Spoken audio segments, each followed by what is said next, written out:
And so when I am surrounded by a brotherhood of other Christian men, it's like everything feels fine. It's like, oh, like this is how it's supposed to be.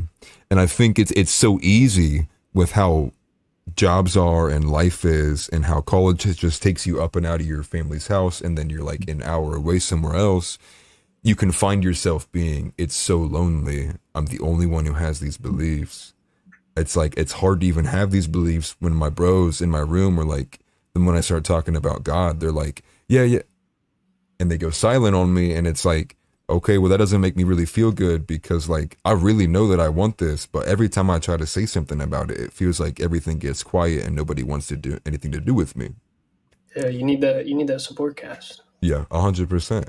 And I think I've said imperative like 20 times, but it's very, very, very important for if you are going to carry this faith that you do have a support system, a support cast, a brotherhood. Because Yeah. again, we're all human.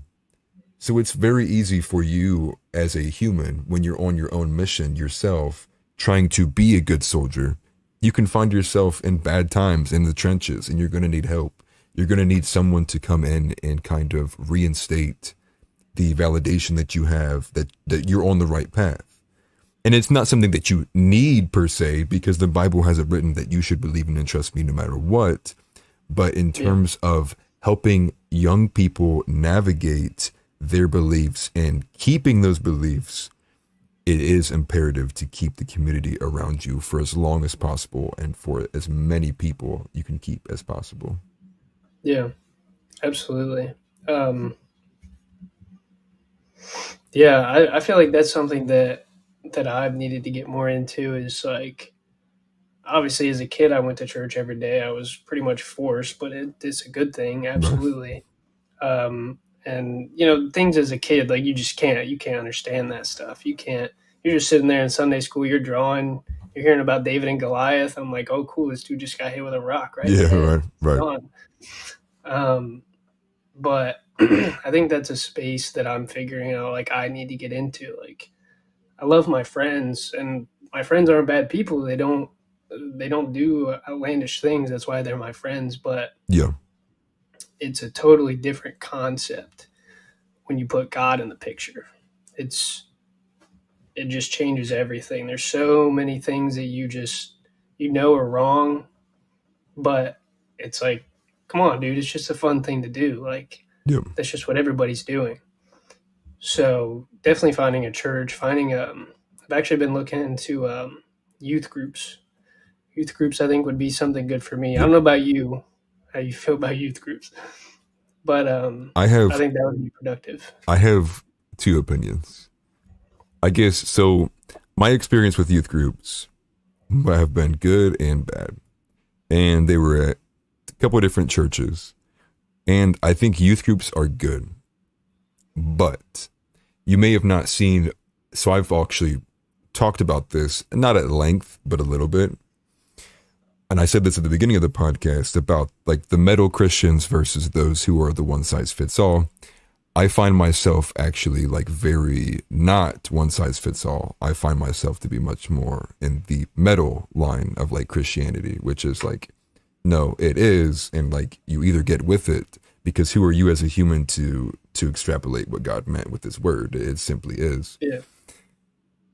So with that being said, my point, I think, in the video that I made with youth groups, and maybe it wasn't youth groups, it might have just been pastors in general, was the presentation to a lot of men with a youth pastor is like a spindly, very malnourished looking with a weird faux hawk is leading the youth group. Now, Yeah. I'm not trying to make a judgment statement over like the appearance and like the mission there. But when you're trying to recruit men for the mission of God, I think the burden of responsibility lies in those who lead these groups to be stronger, better examples of men to increase their pull that will encourage men to come towards them. Like, My example would be like, for in terms of like getting someone to follow a message. Well, people probably wouldn't follow someone like Andrew Tate if he was extremely frumpy and was like kind of like malnourished, and was this guy sitting here being like, if you want to be a man, this is what you got to do. Well, if you don't look the part, you're only going to be speaking to people who don't believe with their eyes. So I guess when it comes to the youth group sentiment with what you're saying, which I think you should join a youth group, I think you need to make sure 100%. I mean, you can join whatever youth group and bounce out, but if you're going to commit to a youth group, you need to be sure that those who are leading it are going to be the examples of men you wish to see yourself be one day. And if they're not, then you're going to ultimately find yourself conflicted with the message and the one who is preaching the message.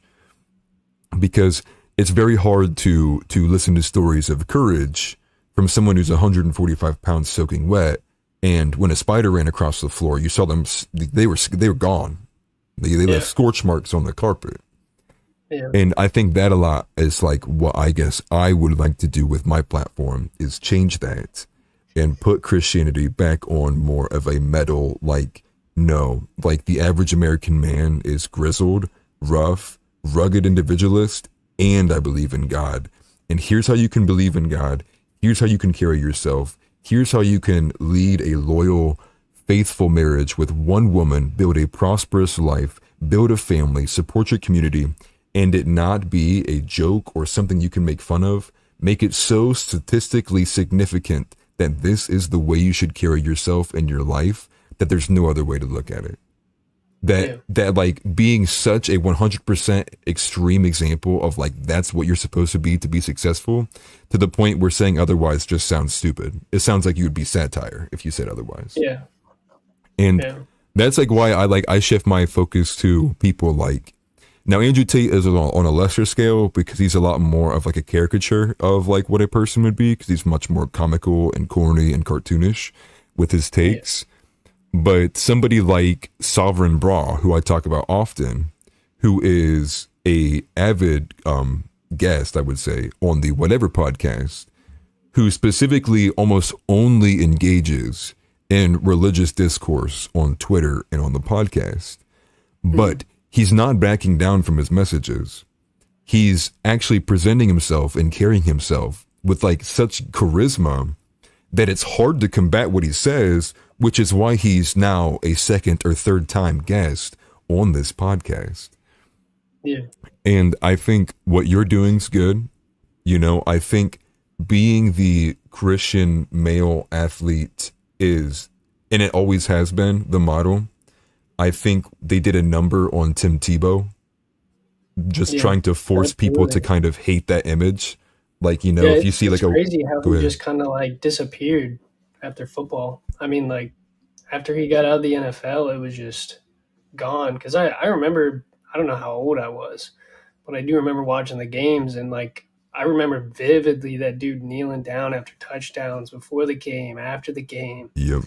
And then he just vanished. And now I'm with the tape. Yeah. And now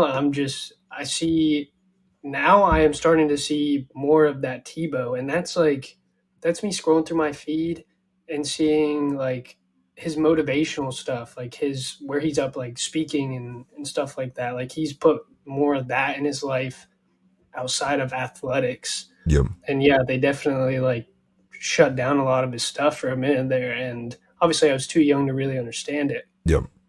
But now it's just like, that's awful. I mean, that's terrible, but it's great that his message is out now. Like he's a guy who definitely does not care what other people have to say. Like he's going for what he wants to and what he believes. So, I respect. I mean, I think it's no pun intended, but I mean, we all kind of saw the social crucifixion of Tim Tebow in like a 4-year period.